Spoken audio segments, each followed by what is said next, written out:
Casemiro is currently the best midfielder in the world, and this is a tactical look at just how big an impact he's had at Manchester United since he's arrived.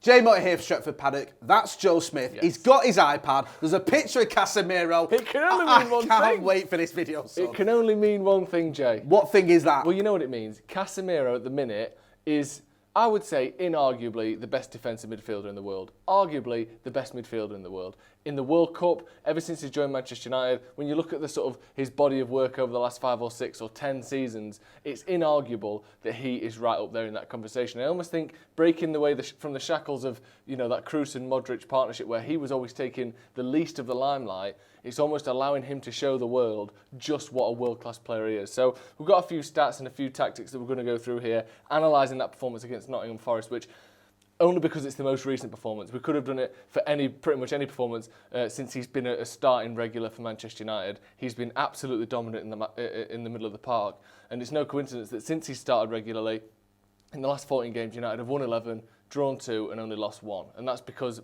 not only, but a lot down to Casemiro. So let's have a look at some of the stats here. We've got from the Forest game you just mentioned there. I mean, by whatever metric you look at it, very impressive. Yeah, I mean, ridiculous. Some of these 5 tackles, 3 interceptions. But the thing I want to touch on today, because I'm talking not just about his defensive attributes, it is these extra things, these chances created 3, which was the equal most in that game against Forest. He got the assist as well for Fred, and again, we'll look into just how that happened later on. He's setting up chances from deep. He's doing all the things that a sort of a number 8 would do, whilst putting up these absolutely elite defensive numbers as well.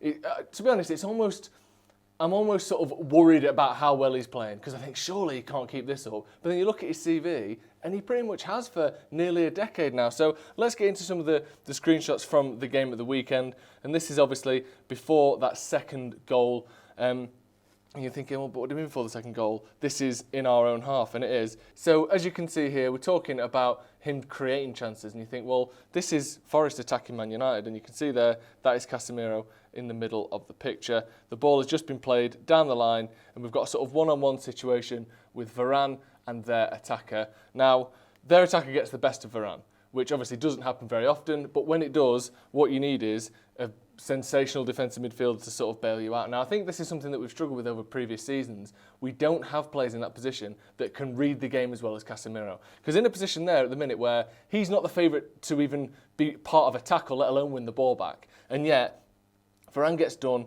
he sees what's going on, and next thing you know, it's Casemiro who sort of switched places with Varane, who is now, you know, out here. You just see him on the corner of the screen there, that's Varane. You can just see his face hanging in the corner of the screen, and now it's Casemiro who's got this one-on-one situation to deal with, which again, you don't necessarily think that's his strongest suit, going back towards his own goal. However, if we move it forward again, you can see here, the slide tackle comes in, and not just a slide tackle, he wins the ball and almost sort of passes it in one motion. The slide tackle has taken place down here, he's kicked the ball out, and now it's Varane who's back on the ball again, sort of, you know, looking a bit sheepishly around at his teammates because he got done, but he never came to anything. These are what great players do. This could have easily been a situation where Varane gets skinned, the player's running in through on goal, and then we've got a situation where the defenders are looking at each other, shouting, Forest have got a goal in the back of the net. Instead, he swept up for him, and he's basically sort of removed a mistake from Varane's CV there by just sweeping up for him. The next thing you know, just on that as well. Go on. One thing that you can't show this, I remember this challenge. Yeah. It gets the crowd going. Yeah. The crowd are up for it. Exactly. And also, you've seen Forest players frustrated looking for the linesman. It's not a foul, it's a great tackle. It's deflating for them. The crowd are up for it. He's got his mate out of either, and he's starting an attack. I mean, it's a perfect challenge. Yeah, and if that wasn't good enough, Varane plays the ball to Bruno. Bruno plays the ball to Rashford. Rashford plays the ball to Martial. First time, ball in the back of the net and 2-0. So it's not creating a chance, but what it's doing is stopping what would have been, if we go again back to this screen here, what would have been a difficult situation for United to deal with here. Yeah. Is now we've scored 15 seconds. So this later. could have been 1-1. Yeah, because we're 1-0 up at this point, aren't we? Yeah, if he goes past Casemiro there, it's a one-on-one in the middle with Wan-Bissaka and their attacker. I think that's Jesse Lingard there. Yeah. So all of a sudden, we've gone from not only is this a really dangerous situation for Forest, 15, 16 seconds later, it's 2-0 to Manchester United because of that good work from Casemiro. And again, it sort of spared the blushes of Varane a little bit because no one was talking after the game about how Varane got skinned for their goal. Instead, we're talking about how good Casemiro is. And that happens all the time. Elite players covering for each other and making each other's jobs easier. Honestly, I think he's the perfect teammate because you don't want any credit. He's not going out on social media going, aren't I the best? No one picks up on what he does, but he's helping his teammates out all the time. So you can see here the situation that we're in. This is Marcus Rashford on the ball, and he's surrounded by 1, 2, 3, 4, I mean, if you want to call it 5 Forest players. He's in a situation there where, best case scenario, he gets lucky. And, you know, as a matter of fact, he doesn't get lucky and he gives the ball away. And you've got, again, these situations where in previous seasons gone by, the person who is here would be Fred or Scott McTominay. The person who you've got in what is currently a 3-on-1 going at Casemiro there is Fred or McTominay. Players who don't have that instinctive defensive positioning, that timing when to go for a tackle. This is not a situation he should win. You know, he's got 2 passes around him, and if he wants it, he's got this out ball here as well, if he wants to clear the ball quickly, and you can spark a counter-attack. Instead, again, Casemiro reads the situation, realises, I think I've got time to get here for this, comes in, dives in, absolutely flies through the ball, wins the ball back, and all of a sudden, Manchester United have got the ball back. And once again, weirdly, I don't know if it's a tactic, I don't know if he does it on purpose, or if he's just the luckiest player in the world, it's also a pass. Yeah. He tackles the ball. There's no look there. I don't think it is. And if it was anyone else, I'd be like, oh, look, he's got... But this is twice he's done it in the same game. He did it later on as well, where he's winning interceptions with his head. And the header, they're not just, go on, have it. It's, I'm winning the header out the way with someone else, and I'm playing it down to a teammate's feet. And again, it gives Manchester United chances to create damage and destruction for Nottingham Forest. In the end, this didn't turn into a goal, but... He does this so many times that no wonder eventually it does keep happening that way. If we move on to the next one, again, he's not just this defensive destroyer. We see him in the middle of the pitch here. Jesse Lingard closing him down. And then we follow it with a sequence of 1-2 passes. First one out to Wan-Bissaka there. The ball comes back into him. He plays a second 1-2 back to Wan-Bissaka again. And then we move it forward one more time. And it's a third 1-2, this time to Christian Eriksen, who plays it in behind. And now Casemiro I think he shields the ball out for a corner in the end. But this isn't just a player that I'll sit in front of the defence, lads, I'll let you do everything else, because he's playing one-touch football in and amongst the Forest defenders. He's getting in behind. He's the furthest United player forward at this point. Honestly, I think we spoke to Semra Hunter before we signed Casemiro, and it was one of the most exciting interviews I've ever done, because she's a journalist who works for La Liga TV. She watches Real Madrid and Casemiro play week in, week out for her whole life.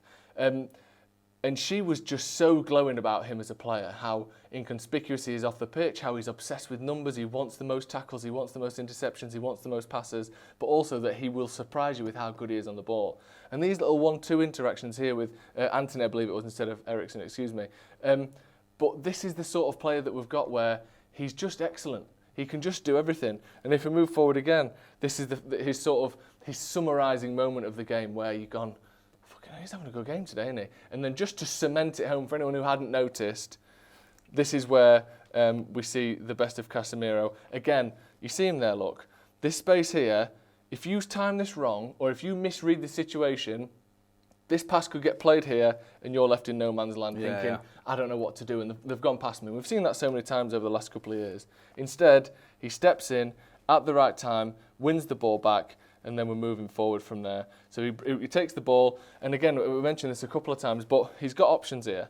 He's got options on the ball. So this is a player that is, again, not necessarily known for his on-the-ball work. He's got 2 obvious players in front of him. He's got a little layoff to the side if he's feeling, I'll let you deal with this, lads. Instead, he's intercepted the ball, and he's not gone for the easy pass. He's gone for Fred, who is open on the left-hand side, an inch-perfect pass, and Fred puts the ball in the back of the net. Even Fred can't miss from, 7 yards out? It's just a superb performance after a run of superb performances. And this is late in the game as well. Yeah. This is a guy who's ran himself into the ground for whatever this is, 87 minutes or whatever, it's 80-odd minutes, and he's still got that mental energy to know when the best pass is, to keep carrying the ball. Not, like you said, no one's blaming him if he gives it to Garnacho, who's not been long on the pitch and who's full of beans, and go, and you take that lad, and who's obviously an attacker. But he's got that sort of, not just the awareness and the ability, but he's got that energy as well. He just keeps going. And like you said, that was at a time as well. All these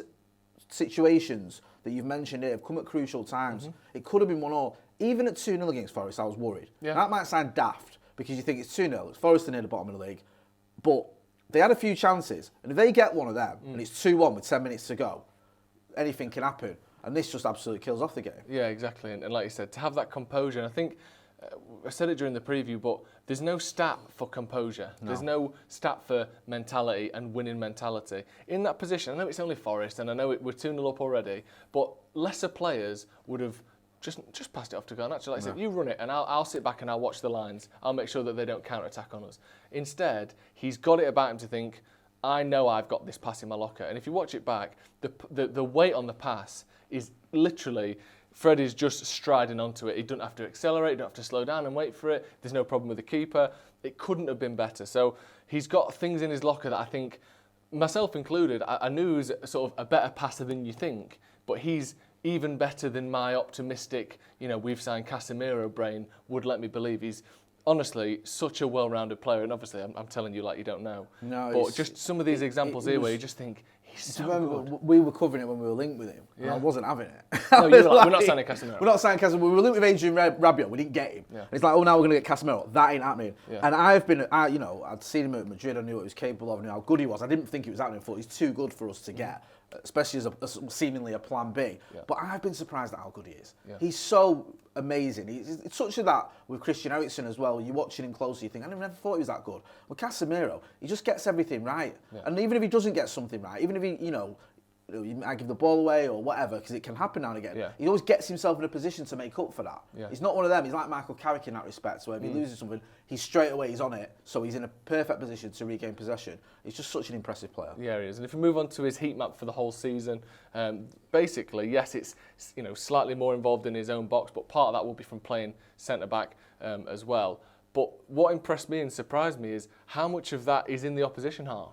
And some of that is down to the fact that we are playing a higher line now because of the likes of Casemiro allowing us to do that with his positioning. But also it's because he does have these attributes that lend themselves to scoring goals and winning games. And I think that's the thing. Basically, this video is Casemiro is the perfect teammate. If you're Varane, you want him on your side. If you're Fred, you want him on your side. If you're Marcus Rashford, you want him on your side. And the last thing you want is to come up against him in midfield, because we've seen it, even if it's 4v1, you still fancy him to come out with the ball. Just a stunning player, and hopefully he can continue this form throughout the season. Do you know what?